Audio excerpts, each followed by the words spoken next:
send it to Khalid. Okay, so another thing that you need to know is the difference between phagocytes and lymphocytes. As you know, phagocytes are or belong to the non-specific immunity. It means they cannot recognize the type of the pathogen and they act in the same way against any pathogen. When you speak about phagocytes, we speak about macrophages, the most powerful or strong phagocytes, neutrophils, eosinophils, basophils, etc. Macrophages and neutrophils, both of them, they engulf pathogens and destroy them. So they are very effective, but again, the problem is they cannot recognize or identify the type of pathogen. That's why they work all together. So this is the main difference. Whereas lymphocytes, as we said earlier, B and T cells, they are specific, they have receptors, and they are able to identify the type of pathogen by binding to it. Now, something very important that both B and T cells, they have memory cells. And when we speak about memory cells, we speak about secondary immune response. شو يعني secondary immune response? When you are exposed to a pathogen for the very first time, your body is going to create memory cells. These memory cells will be saved, will stay in your blood and in your lymphatic system forever. And whenever the same pathogen infects your body again, they are going to be activated. They will start dividing and they will produce directly antibodies, and the immune response will be faster. Not only faster, it's going to be faster, more efficient, and it will take less time for the body in order to fight the pathogen. So the body already encountered that same pathogen before, the immune system happens faster, and the body might not show any response. Here, when we speak about memory cells are activated. Now, so memory cells, they provide you immunity, mana, okay? In order to have immunity, you need to be infected with the pathogen the first time, then the second time you'll be immune to it. There is another way to gain immunity, which is what? Vaccination. So this is the natural way. The other way is by the help of synthesized injections called vaccines. The vaccines usually contain weak or dead pathogens, but they do have the antigens. Yes, Hazel. Mr. What do you call the mother immunity when it comes to the baby? Innate. Those two types of immunity, I will show you here. The two types of immunity. We have the passive and the active. The passive immunity, this is the type of immunity that passes from the mother to the child, or it can be taken by blood transfusion from one person to another. So the body doesn't create it. It's either from the genes or from the mother's milk or the mother's immune system. Active immunity happens. All what we are explaining here is active immunity. When your body produces antibodies or produces immune response due to a certain infection. So here, immunity response to specific pathogen due to an infection, okay? This is the difference between the immunity that you're born with or you take from another source, or the immunity that your body creates, which we call it active. Now, primary and secondary is different story. Primary is the first time your body is exposed to a pathogen, secondary the second time. And again, there is a lot of focus on the function of memory cells, okay? So the importance of vaccine is they provide you memory cells in order to fight a pathogen. So when the pathogen is exposed to you, you don't have to start primary, you will directly start secondary. Now, let me ask you a question here. Do vaccines considered as prevention method or treatment method? Prevention. Prevention, very good. Prevention, صح. When we speak about treatment, we speak about drugs, medicines, we speak about antibiotics. Now, I have one more question. Can antibiotics treat viruses? No. No. No, very good. They only treat living pathogens such as bacteria, and they cannot treat viruses. I have one more question for you. Now, what is the disadvantage of taking a lot of drugs and antibiotics? ضعف المناعة. Exactly. It can build resistance to it too. Yes. So we can speak about two main points here. The first one is there might be like kind of antibiotic resistance for the bacteria. So the bacteria that are able to survive the antibiotics are going to replicate and divide in your body. As a result, the antibiotics will stop being effective on these bacteria. And the other case is weakness in the immune system, because as you take antibiotics, they will take the function, they will take over the immune system. As a result, the body will stop producing memory cells and fighting itself. So the best way to strengthen your immune system is to follow the natural way. If you have a strong immune system, you don't have to worry about coronavirus or any other viruses. Now, some people have weak immune system, they have other problems in the body. Maybe they have problems in the respiratory system. They cannot handle the symptoms of some diseases, or some infections. So they take medicines or antibiotics. Now, so far we covered the difference between B and T cells. We covered the difference between primary and secondary. We spoke about vaccination. We spoke about memory cells. Now I have one more question for you.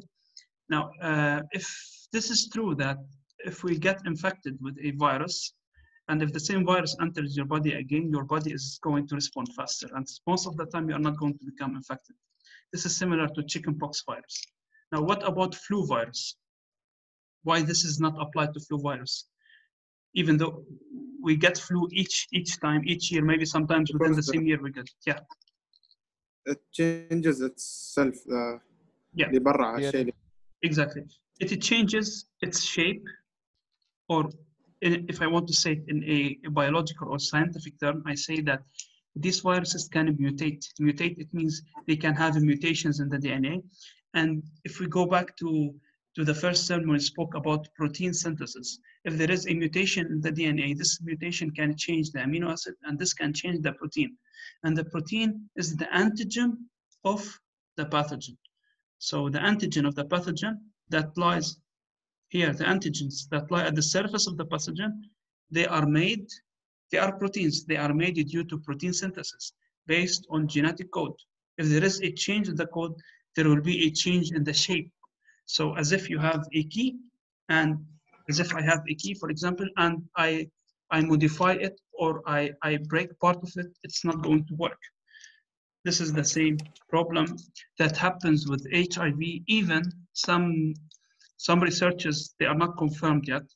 They are discovering that coronavirus has the ability of mutating itself, and hence creating a vaccine for it will be very difficult. Then what can they do? They can create a vaccine that contains all the possible versions of the virus. That's why sometimes at the beginning of the year, they can give you a flu injection or vaccine for flu type. This is the shape of antibodies. They have 2 binding sites, and they are very specific. We covered this. Okay, let's go back to the introduction of the lesson. As you know, we have the first and the second and the third line of defense. The first line of defense, here we are not speaking about immunity. We are not speaking about fighting. We are speaking about preventing infection or protecting only.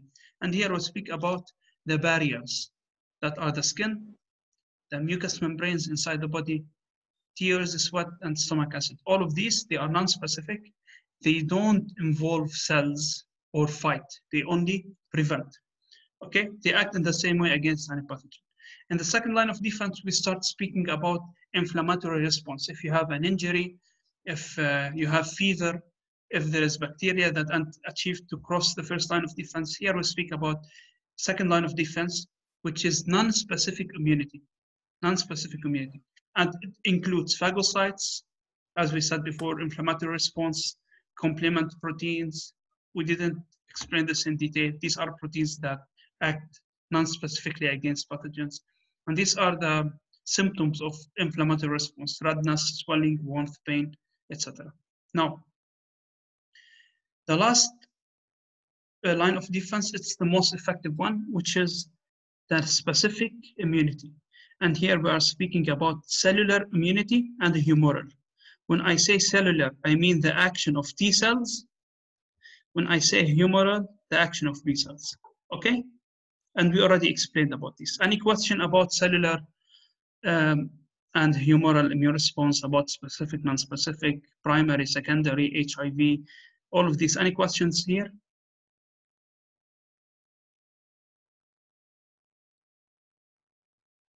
Do you have questions, guys? No. Okay, good. So I think we finished all of this. Now let's speak a little bit about HIV.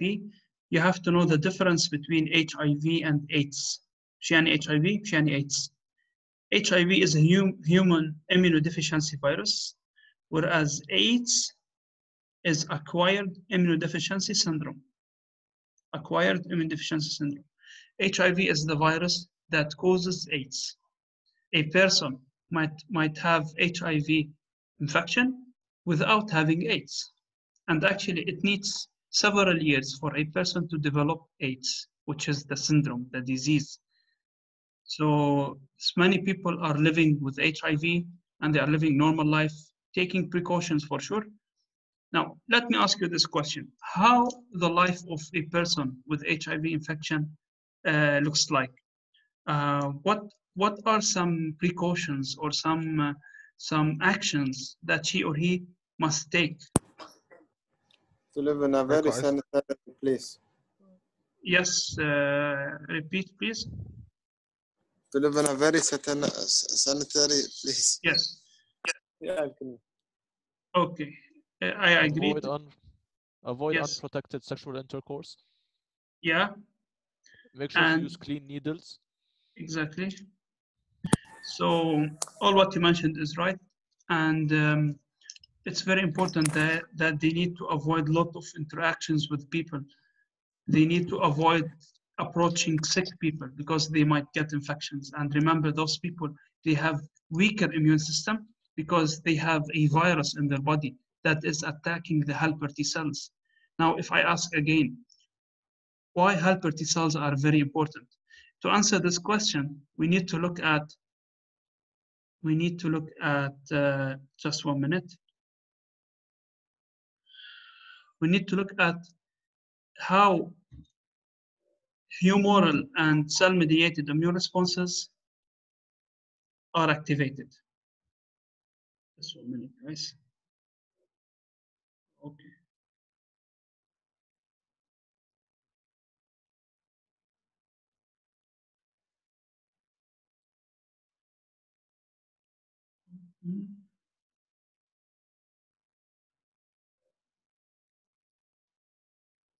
Not open the file. Never mind. I will open it from the mode. Okay. So to answer this question about the importance of helper T cells, let's check what is the function of these cells. These cells actually, they activate the immune response because they are the first cells that call other cells to help them. The process starts when the macrophage releases interleukin-1, if you remember.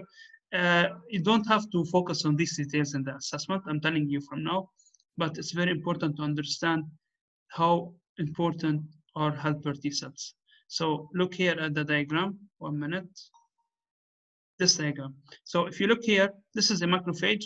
It calls for the helper T cells. Helper T cells are going to activate the cytotoxic T cells, and in the other slide, the B cells. So helper T cells, they activate both cellular and the humoral immune response. So imagine if I delete helper T cells from this diagram, the T cells won't be activated, the B cells won't be activated. It means infected cells will remain in the body, and these infected cells are hosts for the virus. They are factories that produce viruses. And B cells are not going to produce antibodies. And as you know, antibodies are very functional because they are released in millions, and they are very small, very tiny. They move very fast in the blood, looking for the virus in order to trap it and inactivate it or to arrest it, then expose it to macrophage. So deleting the helper T cells from this screen or from this image is going to destroy the immune system. And that's exactly what HIV does. So by time, what's going to happen is, in this graph, we study the number or the concentration or the number of helper T cells and the number of viral RNA copies, okay, by time of infection. As can you see, first of all, the number of viral RNA responds to the number of HIV viruses in the body. It's going to increase very fast at the beginning. Now the body will try to fight it. It will fight and destroy a lot of these cells. Now what will happen here? The HIV virus is able to hide inside the cells. It means it inserts its DNA. Actually, it has RNA. It will do something called retrotranscriptase, يعني بتحول ال RNA into DNA, then inserts this HIV DNA into the helper T cells. It will stay inside. The helper T cells will divide and divide. By dividing, they will be producing more viral DNA. As a result, these will be hidden. At some point, these cells will start releasing a lot of viruses. And here, where the number of HIV increase, and if I want to explain the relationship mathematically between HIV and helper T cells, what would I say? They are inversely proportional to each other. The more I have HIV, the less I have helper T cells. Now, I mentioned for you before that if I need to continue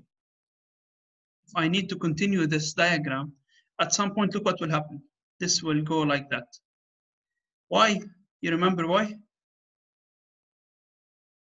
There is no helper T cells. خلاص. Very good. There is no more host cells, no more helper T cells. So the line is going to have steep, or it's going to have, we call it plateau or straight. It's not going to increase anymore, simply because there won't be more helper T cells, okay? And here, if there is no more helper T cells, what will happen to the B cells and the antibodies? They won't be activated. No more antibodies. And at this point, we speak about the last phase of the disease.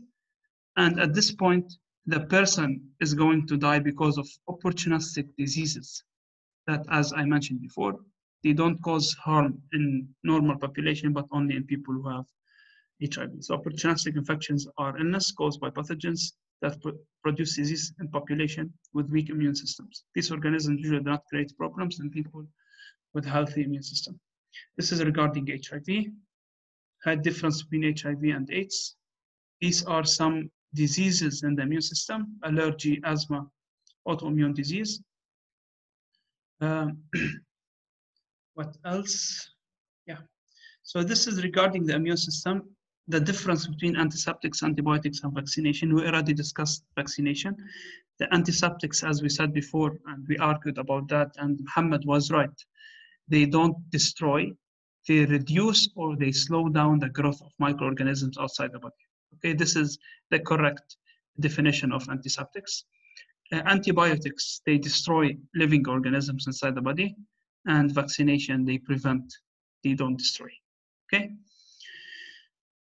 Now, we still have a part in this lesson that we did not discuss now, which is the beginning of the lesson, the type of pathogens. If you remember, the bacteria, viruses, protozoa, parasites, and fungi, you need to have an idea about this. Like, for example, bacteria, viruses are non-living, or we don't say whether living or non-living, but if I ask you, name a living pathogen, you must not include viruses. If I ask you, name a non-living pathogen, if you say viruses, for me, it's correct. It's not a big deal. Even though I told you, they changed its definition. They don't refer to virus as living or non-living. They simply say it's DNA or genetic information surrounded by protein. You have to know what is the germ theory and the scientist behind it, who is Louis Pasteur. He proposed the germ theory, and he said that diseases are caused by germs. That's it. And there are no mystery behind diseases or unknown reason. It's the germs. Now, Joseph Lister, and remember, when we talk about Lister, remember Listerine. He is the one who first used weak acid, in order to clean tools in operations. And thanks to him, hundreds and thousands of people did not die because of surgeries, especially when it comes to labor. during child labor or delivery of the labor, many mothers used to die because of infections. They start having fever and etc. So we have Louis Pasteur, who proposed the germ theory, Joseph Lister, who started using antiseptics. Now Robert Koch, he designed a model in order to prove that a certain pathogen is causing a certain disease. And he wrote his notes as postulates. Postulates يعني مثل منشورات, or you can say 4 principles. These are the 4 principles. The first one, the pathogen must be present in animals that has disease and absent in healthy animal. Then it has to be isolated and grown in the lab. Then it has to be injected to a healthy animal, to a healthy animal.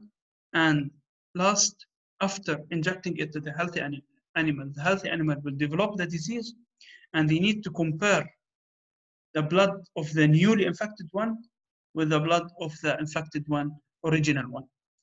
And they have to match, they have to be the same. In this way, he was able to prove that a certain pathogen is causing a certain specific disease. Like, for example, HIV is causing AIDS and only AIDS. Influenza is causing flu. Okay, now we discussed in the class as well. 1 minute.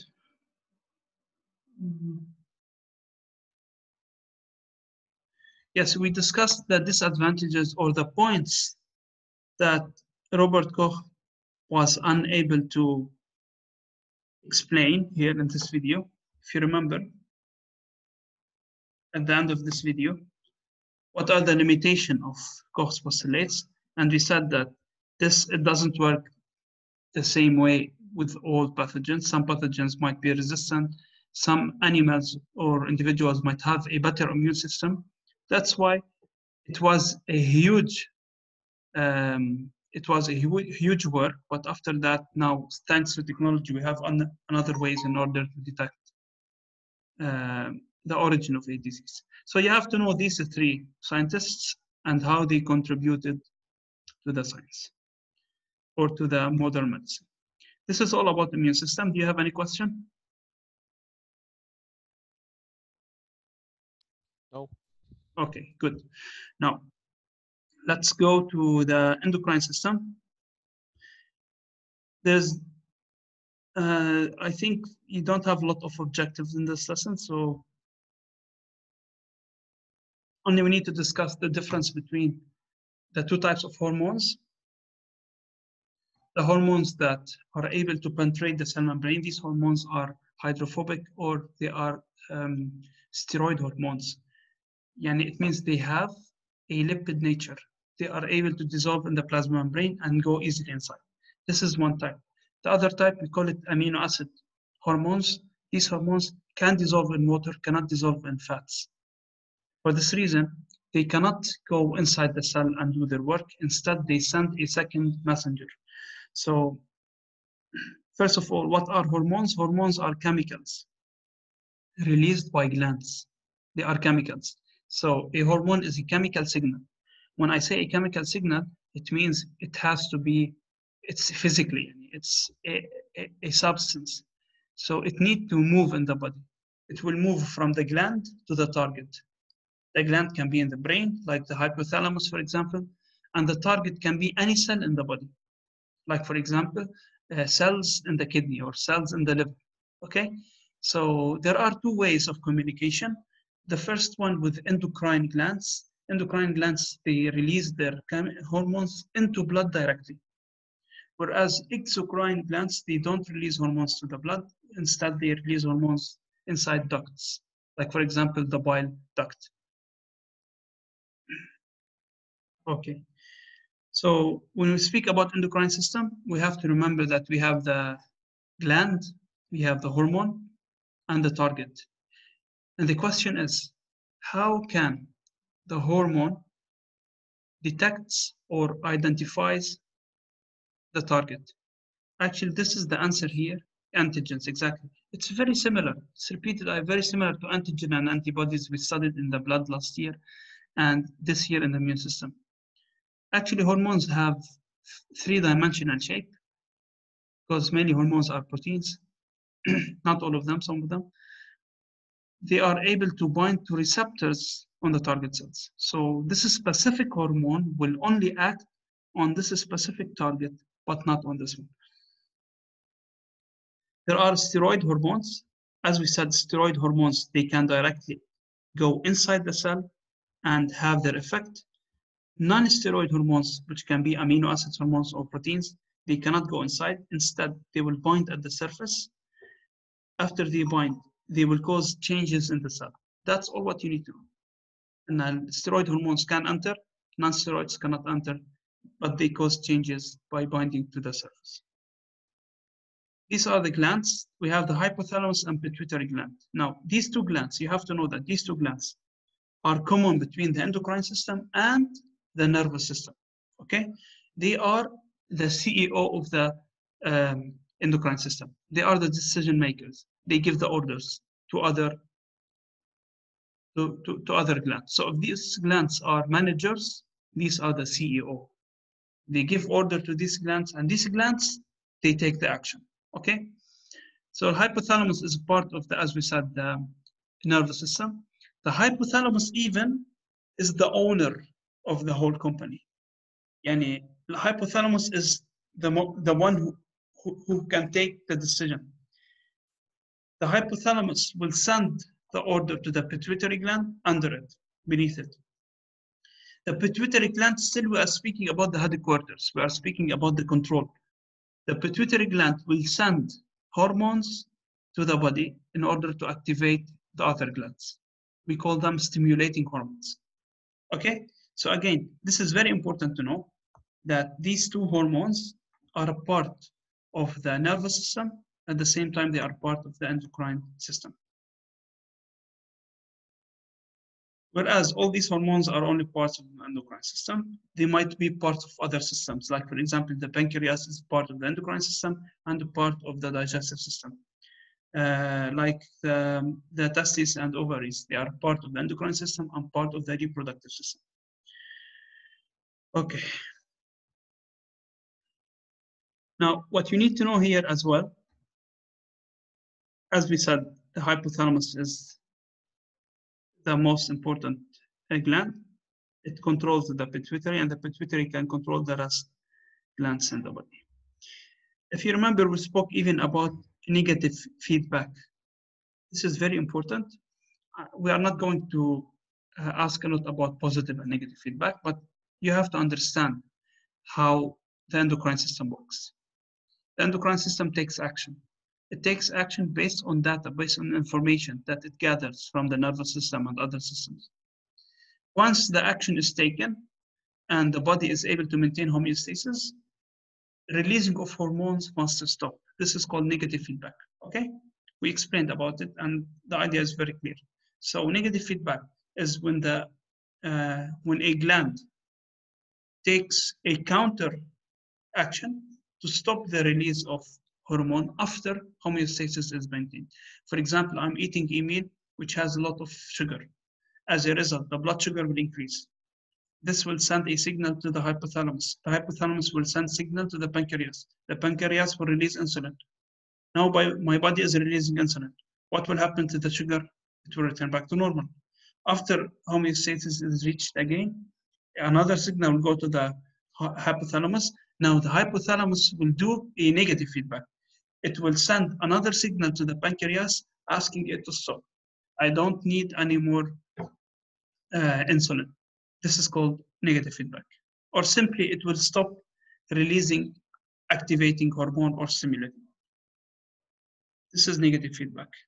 Now, some diseases, this is not coming, as I said, the last part, which are diseases or problems in the endocrine system, but you need to know if there are any problems in any gland, you have to know that this will affect the function of the hormone released by that gland. For example, if I say there is a problem in the pancreas, you have to know that this is going to affect the levels of sugar in the body. we are talking about diabetes. If there is a problem in the thymus gland, or not thymus gland, let me tell you which gland.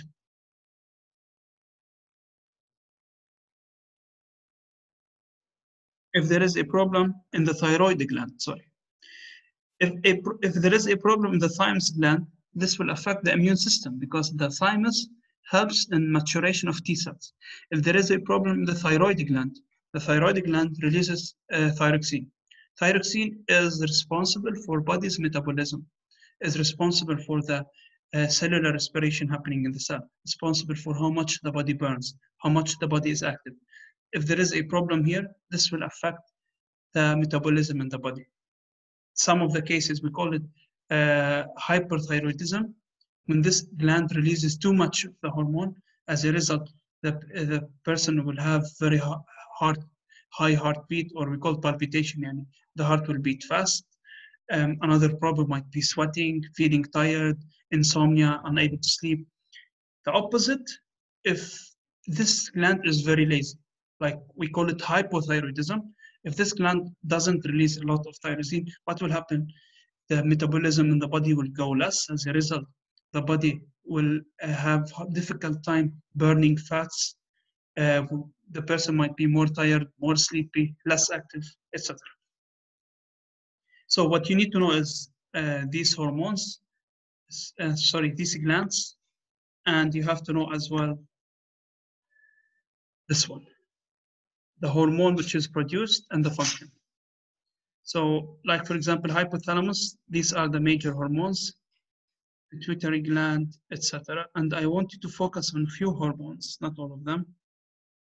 Like for example, insulin is important, adrenaline or adrenaline, and there is one hormone called melatonin and prolactin. This one here. Prolactin is for production of milk, and melatonin for what, you know? Color? Sorry? Color? لا مش no, not that one is melanin. Melatonin is for sleeping cycles, and it's even responsible for stress and anxiety and stuff like that. So this is all for the endocrine system. Now I think I'll be able to take your questions if you do have. Any questions?